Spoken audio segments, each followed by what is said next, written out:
আপনার নামটা একটু বলবেন? আমরা হচ্ছে মৃন্ময়।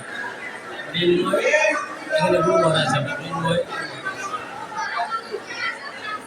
এই যে সেবা আশ্রম সর্বোপরি পাবলিশড হয়েছে যে আপনার এই সেবা আশ্রম থেকে সবাই যে রোগ মুক্তি এবং বিভিন্ন যে সেবামূলক কাজের জন্য এখানে লোকজন আসে, এবং আপনারা এতে কত দূর আপনি ধন্য মনে করেন?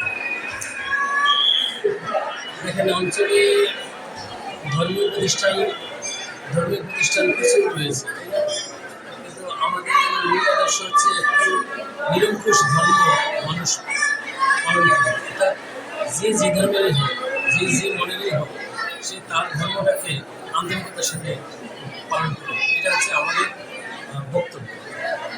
আর সেখানে ধর্মের ভিতরে যাতে নিজেদের মধ্যে মতভেদ না থাকে, আমরা যেন ঈশ্বরের প্রতি অনুরাগী থাকি, ধর্মের নামে আমরা যেন এটাকে পুঁজি করে ব্যবসা না করি, অথবা ধর্মটাকে কেন্দ্র করে আমি অন্য উদ্দেশ্য আমার না থাকি। আমরা মুখে বলে না, আমরা মন থেকেই শিখেছি। এখানে যারা দীক্ষিত আছে, আমাদের এই আশ্রমের প্রাণপুরুষ, তিনি বিহারে গেছেন 1971 সময় ব্যক্তিগত ইস্যু। যাই হোক, তো ওনার এই কর্মকাণ্ড চলে আসতেছে প্রায় 70-80 বছর ধরে। এই আশ্রম প্রতিষ্ঠিত হয়েছে 2006। এই স্থায়ীভাবে ওনার কর্ম উদযাপন হয় 2006। এখানে অনেক গুরু ভাই রয়েছেন, গুরুদের নামে ওনার অনুরাগী হয়ে অনেক দীক্ষিত শিষ্য আছেন, প্রায় 1200 তারাও অনুরাগী। যখন ধর্মীয় উৎসব হয় তারা অংশগ্রহণ করেন, সবাই আনন্দের সঙ্গে, সবাই মন থেকে অনুপ্রাণিত হয়ে। এখানে কোনো অনুদানের প্রসাদ নাই, মন থেকে যার মা আছে তাকে সাহায্য করে। তো যে কারণে এই যে ধর্মীয় অনুষ্ঠানগুলো হচ্ছে, আজকে মহাশিব চতুর্দশী ব্রত, আজকে বিভিন্ন বিশেষ করে মায়েরা, মা বোন যারা আছে, তারা উপবাস থেকে এই যে শিবলিঙ্গে দুধ বেলপাতা, কেউ কেউ মৃত মধু ডাব, যে যার মন থেকে যে বাসনা তারা প্রদান করে। তাদের বক্তব্য অনুসারে অনেকেই মানত করে সে মনোবাসনা পূর্ণ হয়। তার অনুরাগী হওয়ার চেষ্টা করতেছি মাত্র।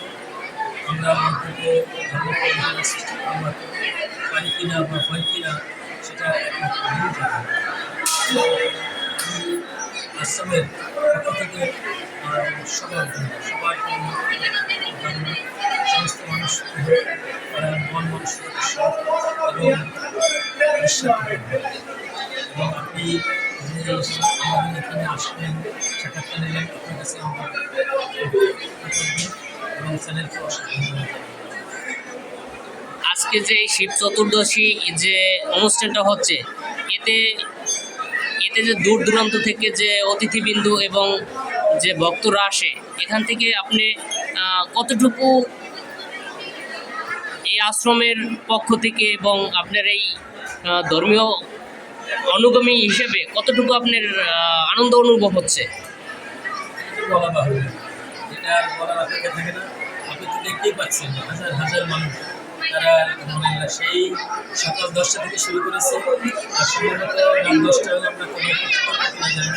আপনি জানেন এখনও বিশাল লাইন, তারা শৃঙ্খলার সাথে এই যে এক একজন এক এক সঙ্গে 8 জন করে মানুষ ঢুকতেছে মন্দিরে, তারা তাদের মনে আকুতি জানাচ্ছে, প্রণাম করতেছে, দুধ বেলপাতা দিতেছে, বাবা শিবের যে করতেছে। এই 4-5 মিনিটের মধ্যে তাদেরকে শেষ হয়ে যায়, আবার একজন ঢুকে। এইভাবে বেশ শৃঙ্খলার সাথেই হচ্ছে, ভিড় আছে প্রচুর। তারা মনে এখানে কোনো স্বার্থ নাই, যে কারণে তারা আসলে মনে টানে। তো স্বার্থ যেগুলো নাই, এখানে আমরা তাদের জন্য কিছু করতে পারি না, আমরা পারি তাদেরকে প্রসাদ দিতে।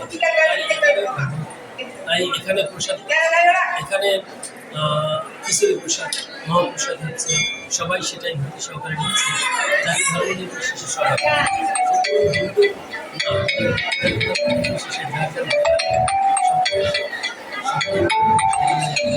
সবারই ভালো লাগে। প্রশাসনের দিকেও আমাদেরকে প্রচুর সহযোগিতা করতেছে। তারাও নিশ্চিতভাবে আমাদেরকে মানে সুরক্ষা দিচ্ছে। তাদের কাছে আমরা কৃতজ্ঞ। ধন্যবাদ।